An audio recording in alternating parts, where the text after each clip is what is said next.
Nah, sekarang kita akan mengangkat tentang bulan Zulqa'dah. Sebelumnya kita berbicara terlebih dahulu tentang bulan-bulan haram. Allah tetapkan di surat At-Taubah bulan haram ada 4. Minha arba'atun hurum.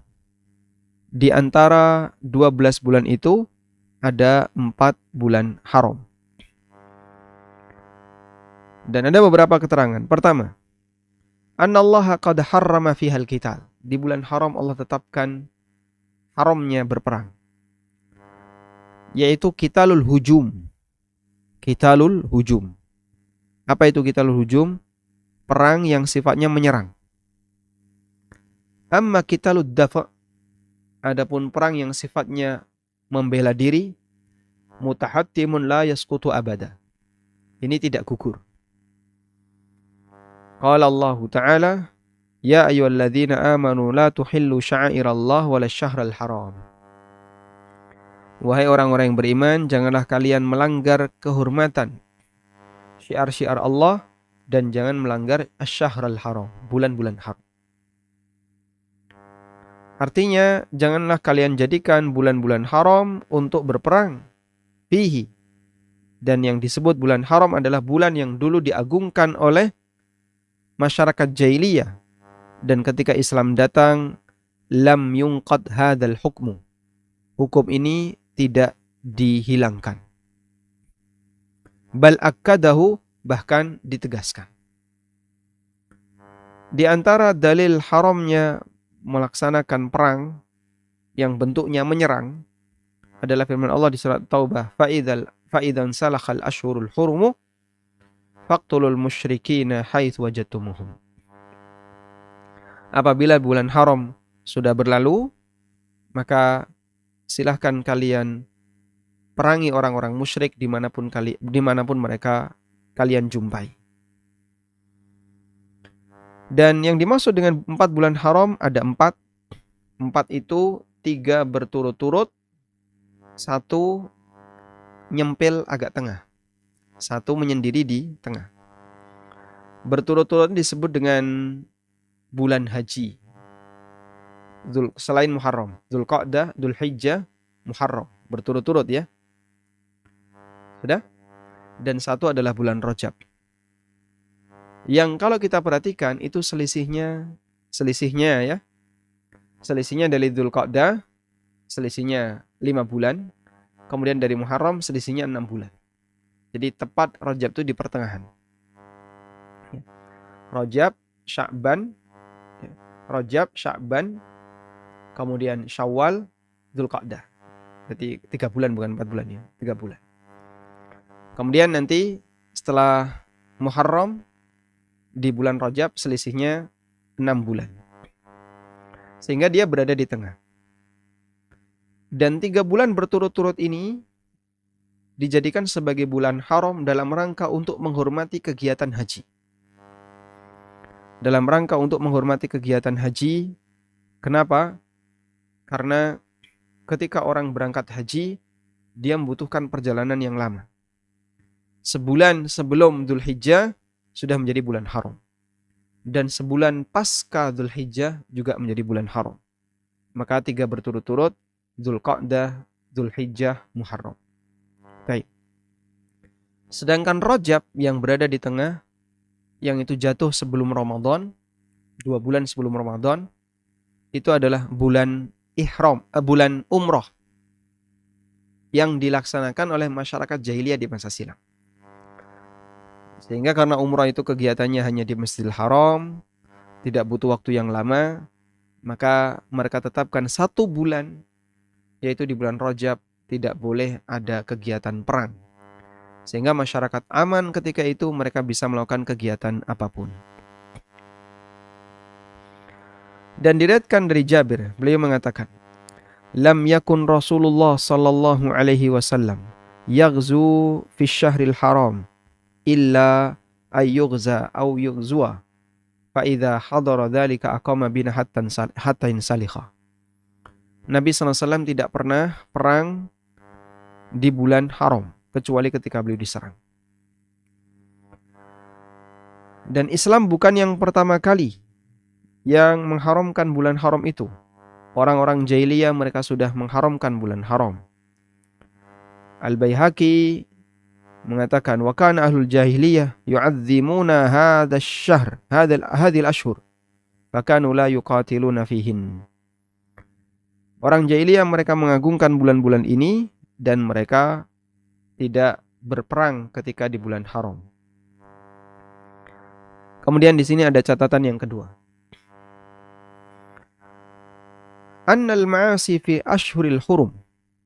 Bahwasanya perbuatan maksiat di bulan haram a'dhamu itsman wa ashadda tahrifan wa ashadda tahriman.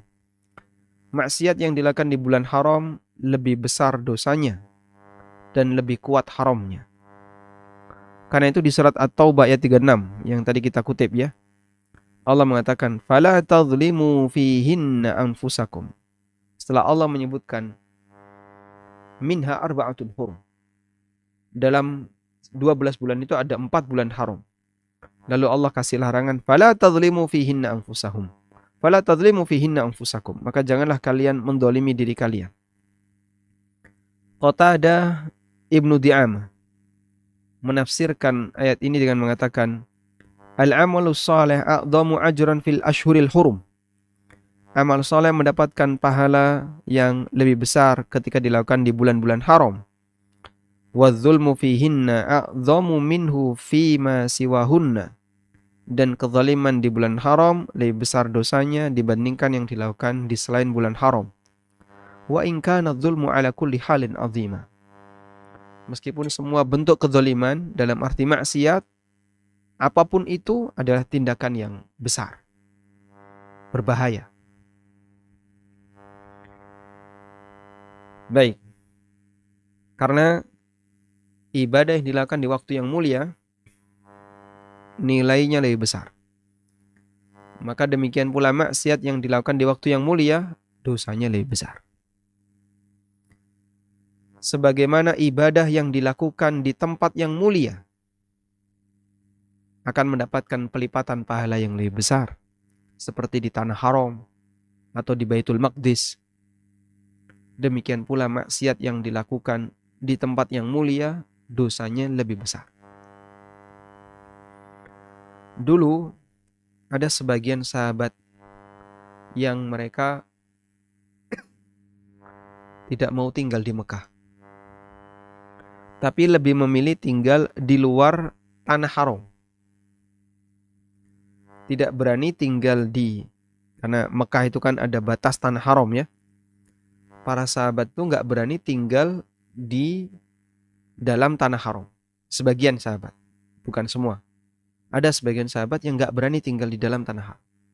Mereka lebih milih tinggal di luar tanah haram. Ketika ditanya kenapa, beliau menyampaikan, aku takut ketika aku berbuat maksiat, maka Allah akan memberikan dosa kepadaku lebih besar.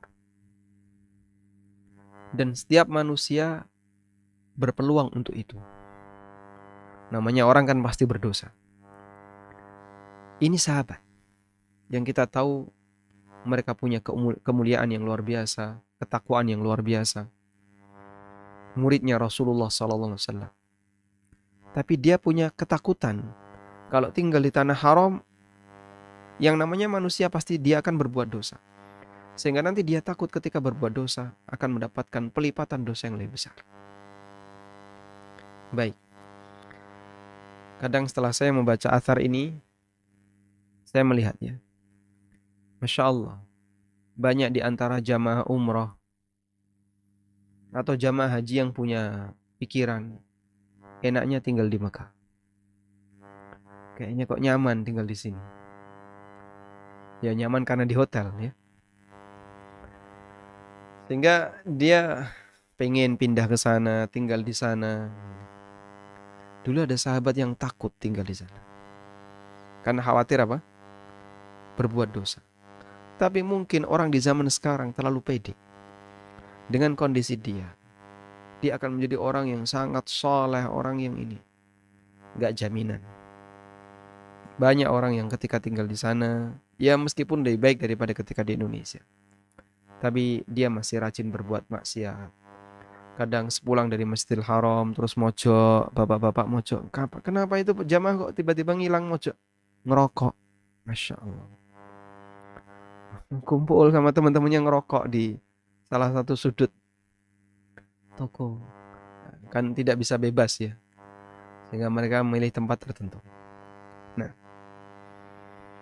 dan ini tidak hanya berlaku untuk maksiat saja, termasuk juga di sini kata ulama diatul qatl. Diat karena kasus pembunuhan itu lebih besar ketika dilakukan di bulan haram. Al-fuqaha menyebutkan inna diyata tughladu fi syahril harami 4,000. Diat untuk pembunuhan yang dilakukan di bulan haram lebih berat, dilipatkan, ditambahkan 4.000. Fatakunu 16,000 dirhamin. Maka total diatnya jadi 16.000 dirham.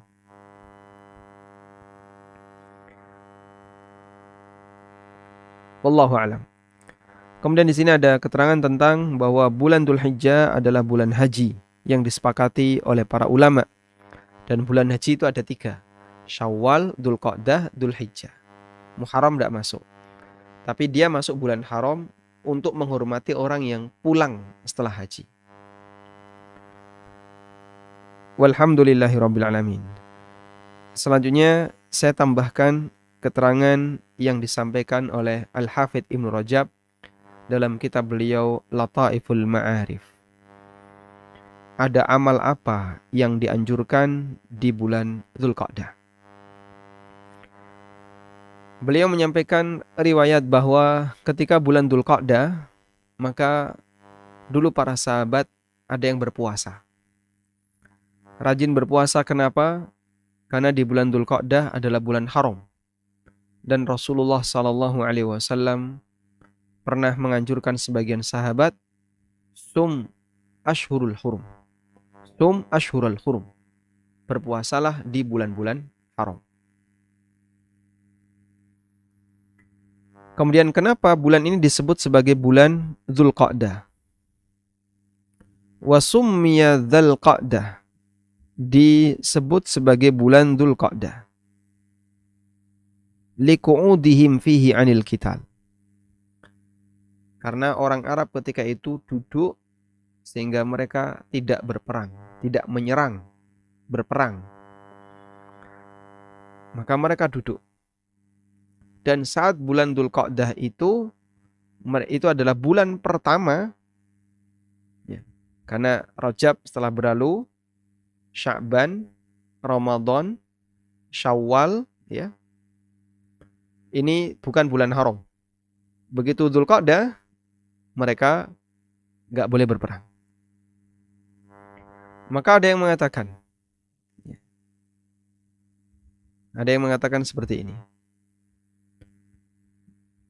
Dzulqa'dah jatuh setelah Syawal. Kenapa disebut sebagai bulan Syawal? Dari kata syala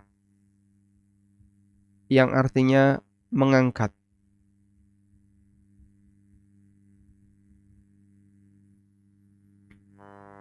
Karena ketika itu masyarakat Arab mereka angkat senjata.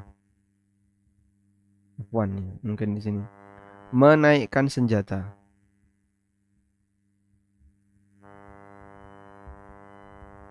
Untuk persiapan meninggalkan perang.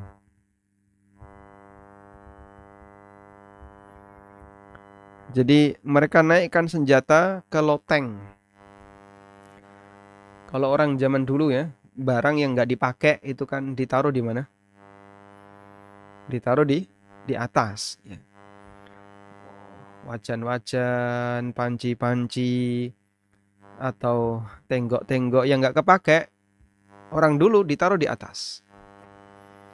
Sehingga ini rumah dia, kemudian ada langit-langit, ya, nah, ditaruh di situ barang-barang yang nggak kepake. Maka orang jahiliyah begitu bulan Syawal, karena besok sudah bulan Dzulqa'dah, di akhir Syawal mereka ngangkat itu.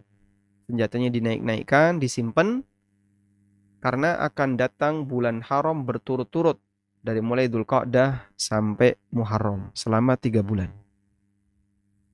Senjatanya diamankan. Karena itu disebut sebagai bulan Syawal. Menurut versi sebagian ulama yang menjelaskan kenapa disebut bulan Syawal dari kata syala yang artinya mengangkat.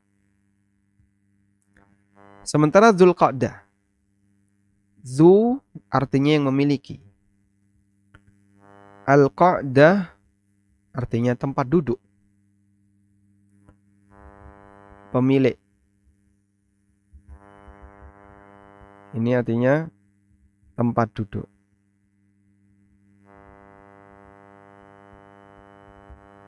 Karena ketika itu masyarakat duduk dalam arti tidak berperang di bulan Dzulqa'dah. Mulai dari bulan Dzulqa'dah sampai bulan Muharram yang mereka hormati sebagai bulan haram. Baik.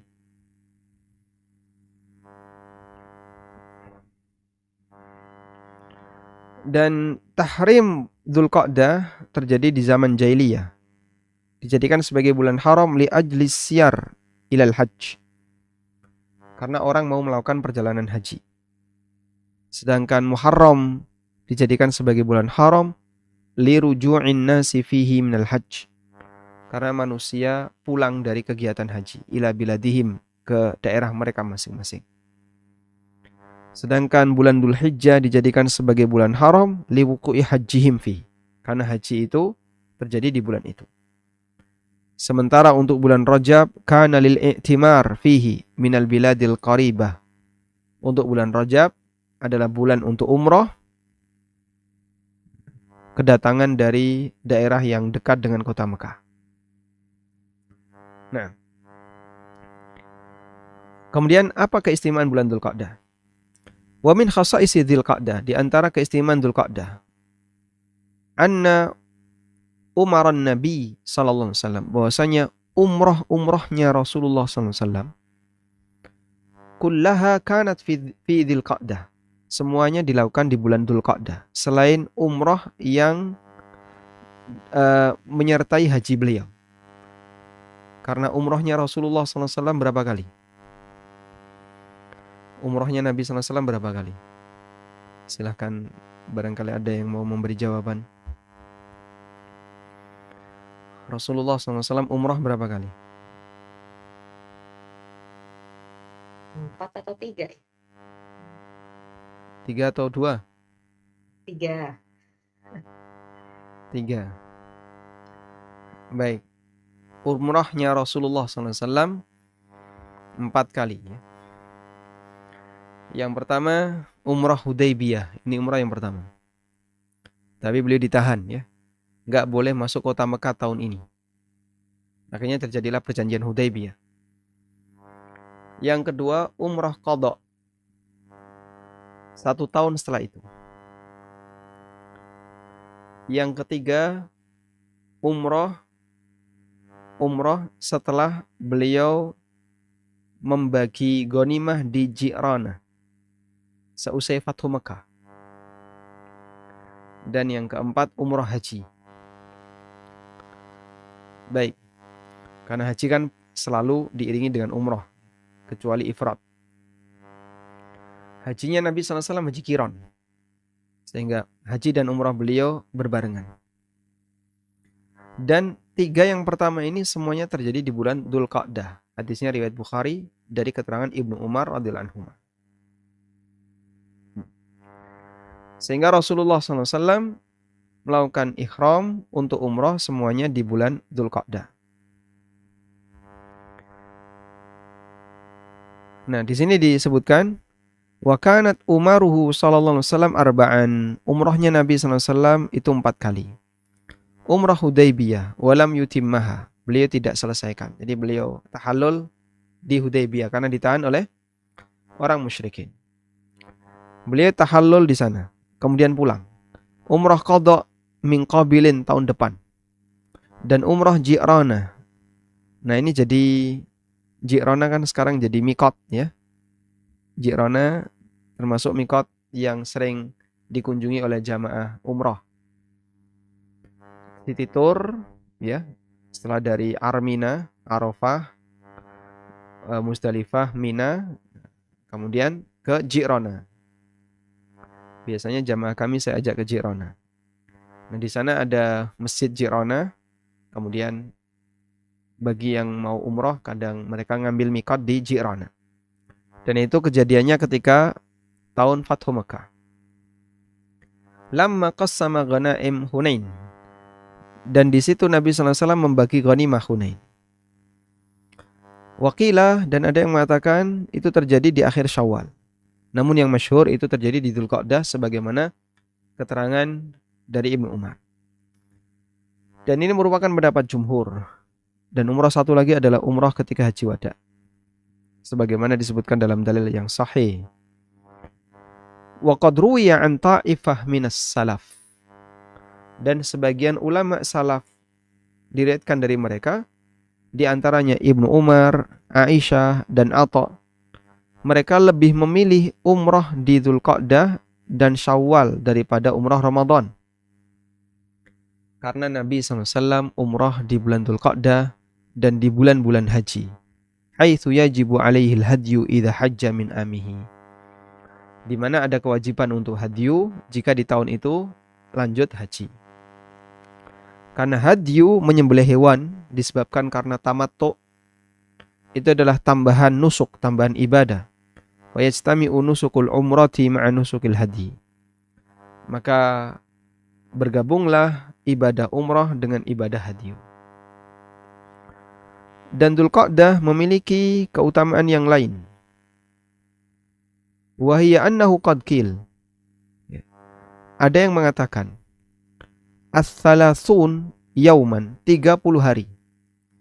Di mana Allah Subhanahu wa taala wa'ada fihi Musa, mengambil janji kepada Musa. Kejadiannya ada di Dzulqa'dah. Tepatnya ada di surat Al-A'raf ayat 142. Coba kita buka Al-A'raf 142. Allah Ta'ala berfirman di Al-A'raf 142.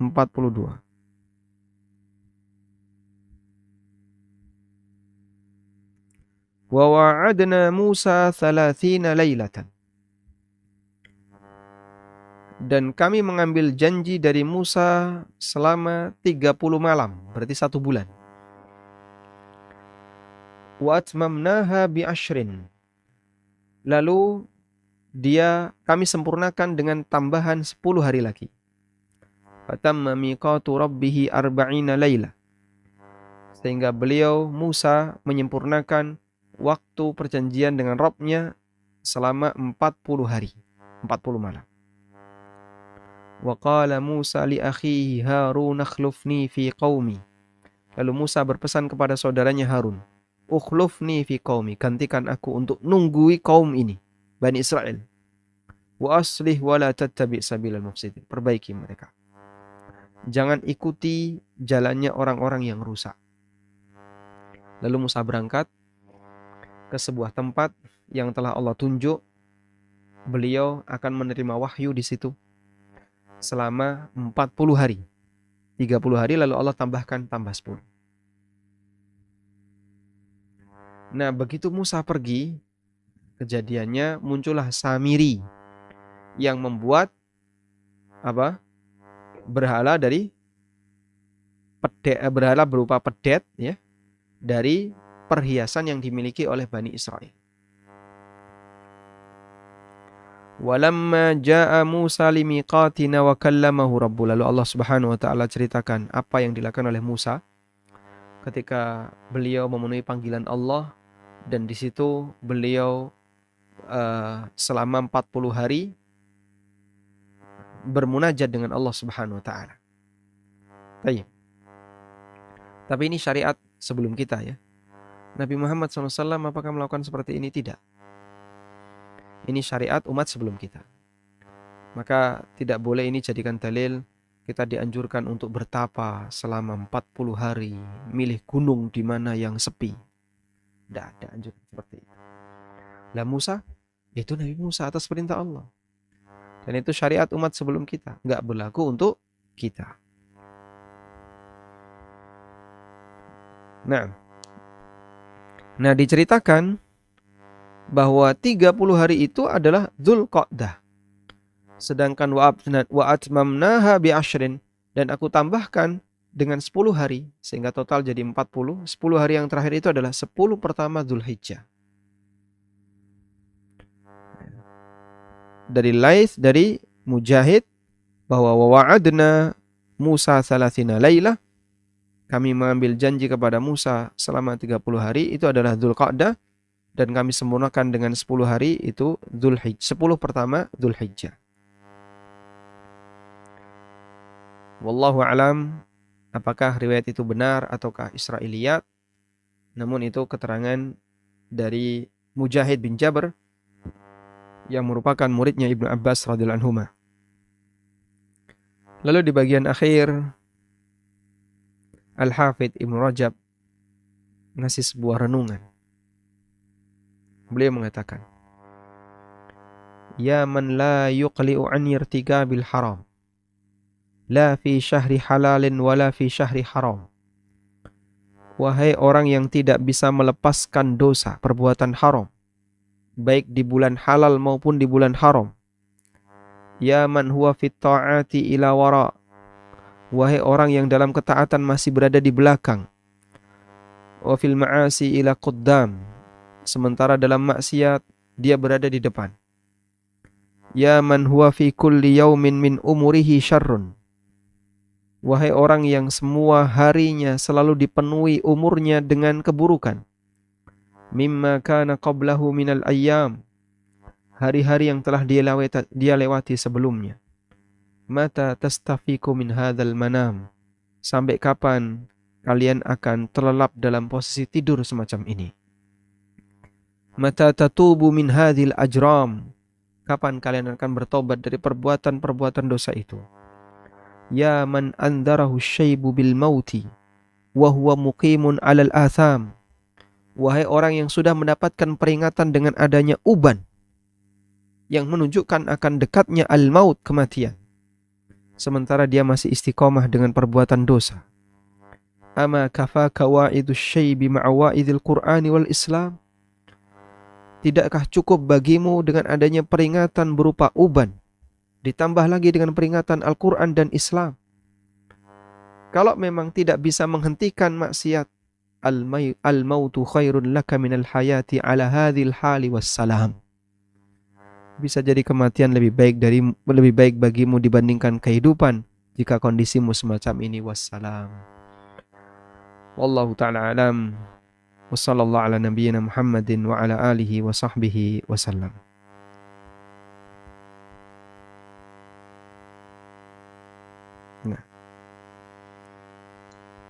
Alhamdulillahirabbil alamin. Alhamdulillahirabbil alamin. Bapak Ibu, jika ada pertanyaan kami persilahkan. Ustadz, izin bertanya, saya masih bingung, misalnya dibilang bulan haram, bulan halal, tanah haram. Sejauh ini kan kebiasaan kami orang Indonesia, haram itu kan yang dilarang ya. Halal itu yang bagus, haram yang buruk. Tapi kok ini bulan haram dimuliakan. Jadi pengertiannya tuh masih nyampur-nyampur gitu. Mohon izin bertanya Ustaz. Baik. Jadi makna haram seperti Masjidil Haram itu bisa kembali kepada dua hal. Yang pertama, kembali kepada kemuliaan waktu dan tempat, sehingga disebut sebagai bulan haram, tanah haram. Berarti kembali kepada kemuliaan waktu dan tempat. Kenapa disebut sebagai bulan haram atau tanah haram? Karena larangan di situ banyak. Sehingga orang harus melakukan sesuatu dalam rangka pengagungan terhadap bulan itu, terhadap waktu itu. Maka disebut sebagai tanah haram, tanah yang di sini ada banyak larangan. di mana ketika di tanah haram, ya, orang tidak boleh melakukan A, tidak boleh melakukan B, tidak boleh melakukan C. Ada perbuatan yang mubah di luar, tapi di tanah haram jadi terlarang. Contohnya apa? Berburu. Itu tidak boleh dilakukan di tanah haram. Kemudian menebang pohon seenaknya, tidak boleh dilakukan di tanah haram. Makanya merpati di tanah haram, Masya Allah, ya. Tidak ada yang berani untuk berburu merpati, kecuali kucing. Kadang kucing menerkam merpati. Tapi manusia, masyarakat, mereka tidak boleh berburu di tempat itu. Meskipun kalau di luar tanah haram jadinya halal. Dan Allah Subhanahu wa taala berikan ujian semacam ini bagi kaum muslimin.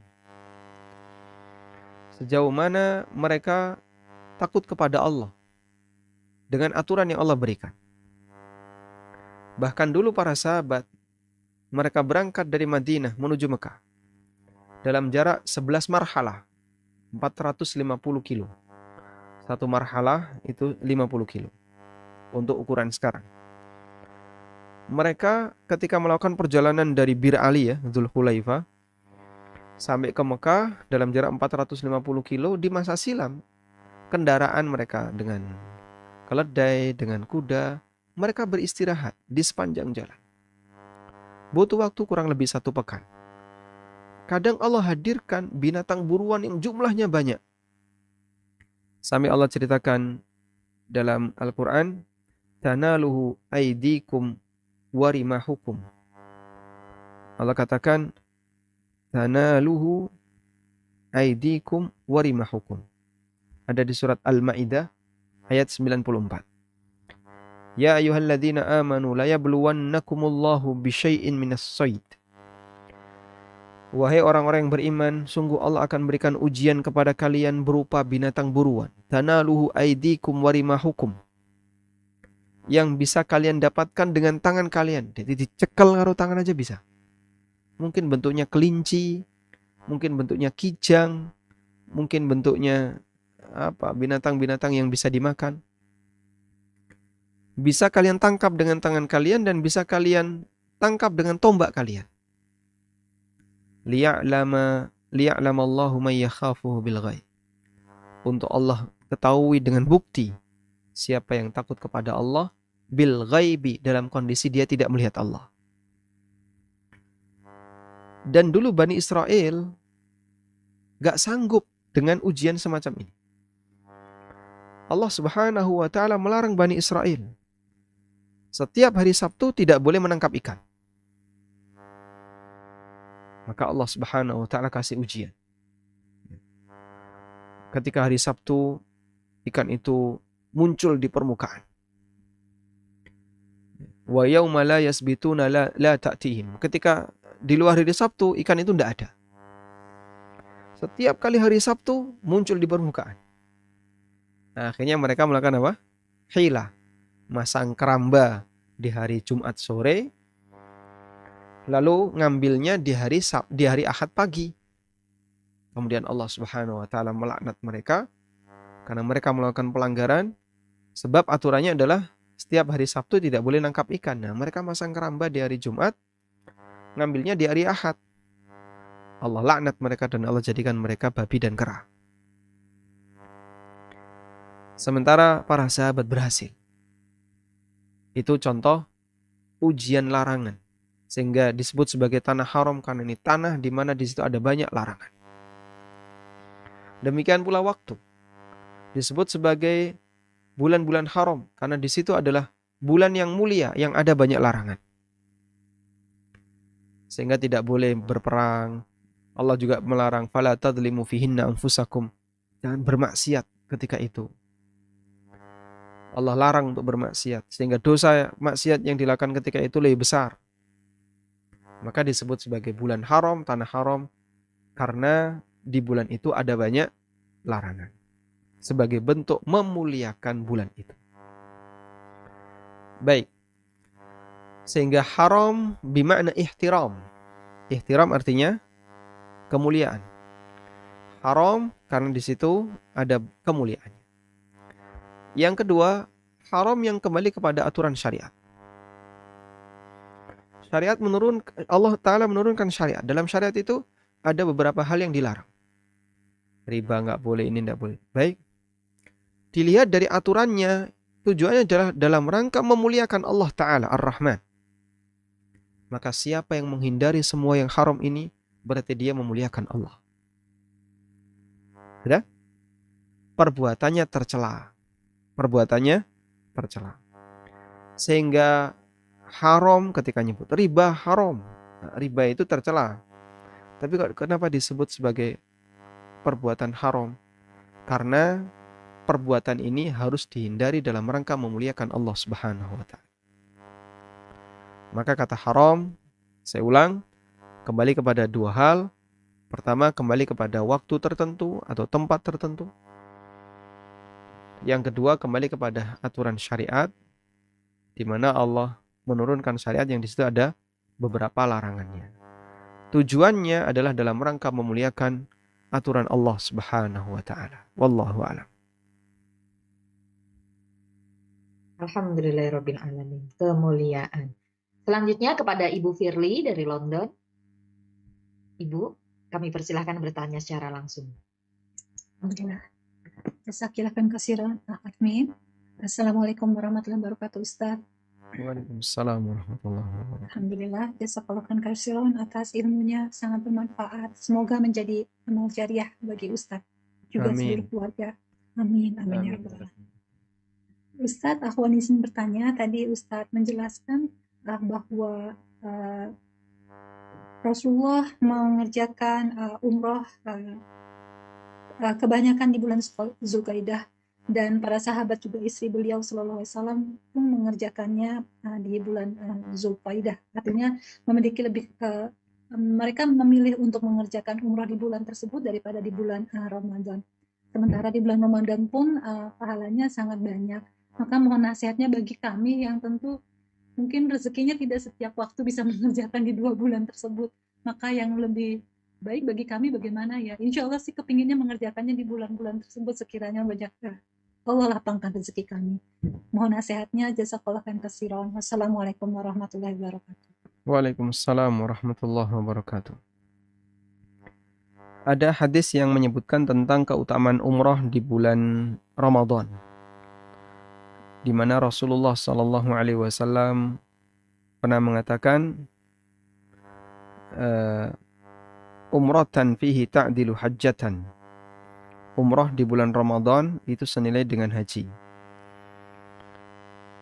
Jadi disebutkan dalam riwayat Bukhari Muslim dari Ibnu Abbas radhiyallahu anhuma, Rasulullah sallallahu alaihi wasallam pernah bertanya kepada seorang wanita Ansar, "Ma mana'aki an tahujji ma'ana?" Kok kemarin kamu enggak ikut haji bareng-bareng, kenapa? Qalat, kemudian wanita ini mengatakan, "Lam yakun lana illa nadihan." Kami tidak punya kendaraan kecuali 2 ekor onta.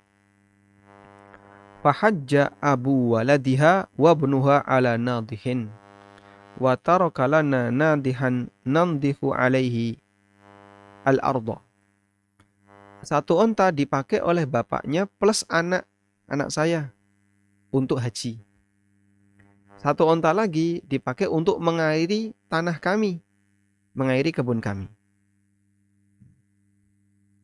Qala, kemudian Nabi SAW mengatakan, "Fa'idha ja'a Ramadhanu fa'tamiri."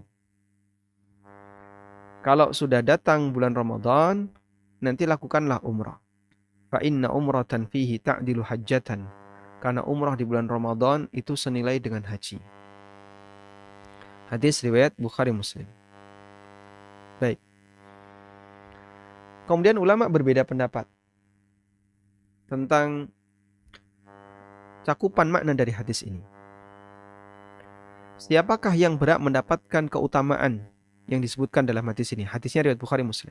Ada 3 pendapat. Al-qaul awal, pendapat yang pertama. Hadis ini khusus bagi wanita yang diajak bicara oleh Nabi SAW. Sehingga yang berhak mendapatkan keistimewaan umrah bisa mendapatkan pahala senilai haji hanyalah wanita ini. Dan ini merupakan pendapat Sa'id bin Jubair, muridnya Ibnu Abbas. Seorang ulama tabi'in, muridnya Ibnu Abbas, Sa'id bin Jubair. Dan di antara dalil pendapat ini, yang mendukung pendapat ini adalah hadis Ummu Ma'qil. Beliau pernah mengatakan, Al-hajju hajjatun wal umratu umratun. Wa qad qala hadha li Rasulullah sallallahu alaihi wasallam, ma adri aliya khasatan ta'ni amlin nasi amma.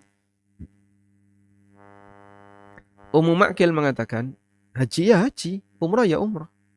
Dan itu yang disampaikan oleh Nabi sallallahu alaihi wasallam. Tapi apakah pernyataan beliau kemarin bahwasanya lakukanlah umrah di bulan Ramadan, nanti senilai dengan haji, apakah khusus untukku ataukah yang lain, saya nggak tahu. Sehingga wanita ini adalah Ummu Ma'qil. Baik, ini pendapat yang pertama. Pendapat yang kedua, keutamaan ini hanya didapatkan oleh orang yang sudah punya niat haji. Fa'ajiza anhu. Namun dia tidak bisa mewujudkannya. Misalnya karena alasan pandemi, haji ditutup, tapi masih bisa umroh. Atau karena alasan kuota yang terbatas, hanya boleh yang berusia di bawah 65 tahun, maksimal 65 ya. Lalu dia sudah usia 65,5 tahun, Insya Allah, selisih 5 bulan atau selisih 6 bulan. Tsumma awwadahu bi umratin fi Ramadan. Lalu dia ganti dengan umrah di bulan Ramadan. Fayakunu lahu bijtima'i niyatil haji ma'a ada'il umrah ajru hajjatin tamatin ma'an Nabi SAW. Maka dengan adanya niat ingin haji, lalu dia wujudkan dalam bentuk umrah di bulan Ramadan, senilai dengan haji yang sempurna bersama Nabi Sallallahu Alaihi Wasallam. Dan ini keterangan Ibnu Rajab.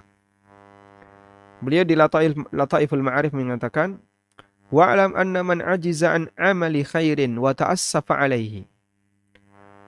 Ketahuilah bahwasanya orang yang tidak bisa melakukan amal tertentu dan dia sudah putus asa untuk melakukannya, wa tamanna khusulahu, sementara dia berharap untuk bisa mendapatkannya, kana syarikan li fa'ilihi fil ajri, maka beliau juga turut mendapatkan pahala sebagaimana orang yang melakukannya. Wa dzakara amtsilatun lidzalika, kemudian beliau menyebutkan beberapa contoh di antaranya.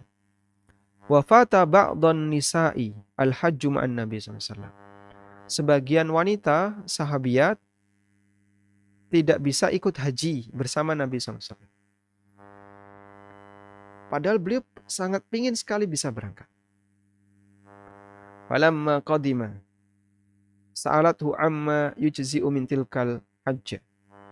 Maka setelah Nabi SAW pulang, wanita ini tanya kepada Nabi SAW, kesempatan apa yang bisa saya lakukan agar saya bisa tetap mendapatkan pahala itu. Padahal pingin tapi nggak bisa. Sebab terbatas kendaraannya. Qala Nabi SAW mengatakan, i'tamiri fi Ramadan. Lakukanlah umrah di bulan Ramadan. Fa inna umratan fi Ramadan ta'dilu hajjatan ma'i. Karena umrah di bulan Ramadan itu senilai haji bersamaku. Dan haji bersama Nabi SAW itu nilainya tertinggi. Wa dzakara hadzal qaula Syekhul Islam Ibnu Taimiyah ihtimalan. Dan pendapat ini disebutkan oleh Syekhul Islam Ibnu Taimiyah. Dan ini juga pendapatnya Ibnu Katsir. Wallahu a'lam. Pendapat yang ketiga.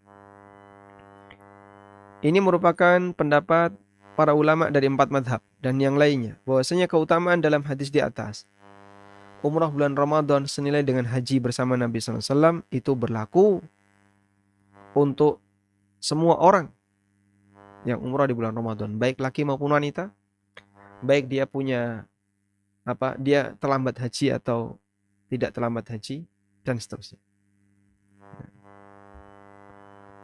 Wallahu ta'ala alam. Karena itu, jadi kenapa ada sahabat yang mereka lebih milih umrah di bulan Dzulqa'dah? Mungkin beliau punya pemahaman bahwa umrah di bulan Ramadan punya nilai keistimewaan, berlaku khusus bagi orang tertentu.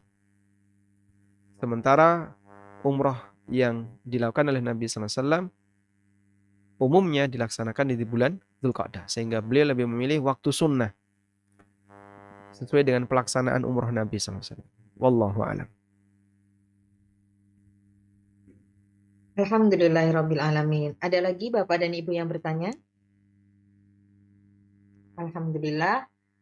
Ini sudah termasuk ya, tadi ada pertanyaan di chat juga berkenaan dengan umroh di bulan Ramadan. Alhamdulillah, berakhir pula kajian kita pada sore hari ini. Alhamdulillah, pengetahuan kita bertambah. Yang biasa Dzulqa'dah lewat-lewat saja, pada sore hari ini kita mendapatkan pengetahuan lebih. Alhamdulillah. Kami persilahkan kepada Ustadz untuk menutup kajian dengan doa kajian kita pada sore hari ini. Monggo Pak Ustadz, dipersilakan. Baik, sedikit saya kasih tambahan. Meskipun ini tidak ada hubungannya dengan amal yang kita lakukan, terkait bagaimana masyarakat jahiliyah menyikapi bulan Dzulqa'dah. Jadi seperti yang tadi disampaikan oleh Al-Hafidz Ibnu Rajab, bulan Dzulqa'dah itu adalah bulan haram dalam rangka untuk menghormati perjalanan haji. Sehingga 1 bulan mereka sudah jadikan sebagai waktu terlarang berperang. Dan masyarakat Arab sangat menghormati bulan-bulan haram ini, termasuk Dzulqa'dah. Di zaman jahiliyah, bulan Dzulqa'dah merupakan kesempatan bagi mereka untuk menggalakkan pasar. Jadi ada pasar yang itu dibuka setahun sekali. Dibuka ketika mendekati kegiatan haji. Sehingga bukanya itu setahun sekali. Dan pemahaman pasar di masa jahiliyah itu tidak harus bentuknya berupa kegiatan jual beli.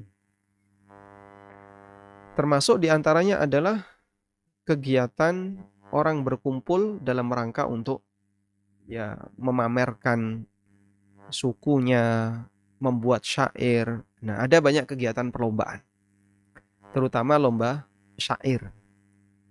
Orang berkumpul di situ terus lomba syair.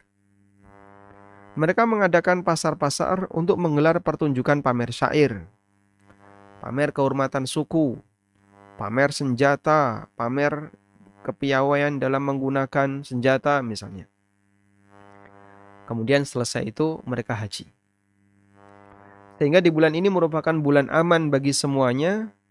Tidak ada satupun boleh mengganggu untuk kegiatan keramaian semacam ini. Meskipun mereka bermusuhan, waktu di pasar itu mereka nggak boleh untuk saling mengganggu, menculik temannya, nggak boleh.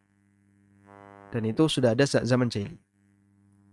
Di bulan Dzulqa'dah ada beberapa pasar yang dibuka, di antaranya adalah pasar Uqad. Ini yang paling terkenal. Pasar Uqad letaknya 10 mil dari Taif ke arah Nakhlah.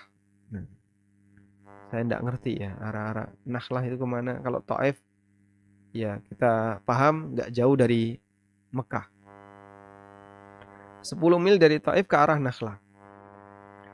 Pasar Uqad ini dilaksanakan sejak pertama Dzulqa'dah sampai hari ke-20. Sehingga kurang lebih selama 20 hari. Apa kegiatan di pasar Uqad ini? Lomba syair. Orang kumpul, lomba syair. Ya tentu saja di kanan kirinya juga ada orang jualan. Karena orang kalau sudah kumpul, mereka juga mengadakan kegiatan-kegiatan ekonomi. Setelah pasar Uqad selesai, mereka pindah ke pasar Majinah di tempat yang lain. Dan di pasar Majinah ini digelar selama 10 hari seusai Uqad. Di situ mereka berdagang, juga masih ada yang pamer syair. Selesai di pasar Majinah, baru berangkat ke Mekah untuk haji. Ini kebiasaan masyarakat Arab ketika itu. Sehingga Dzulqa'dah bagi orang Arab adalah hari pesta. Ya. Dan mereka banyak mengadakan perlombaan-perlombaan. Ya. Sama seperti di tempat kita ya.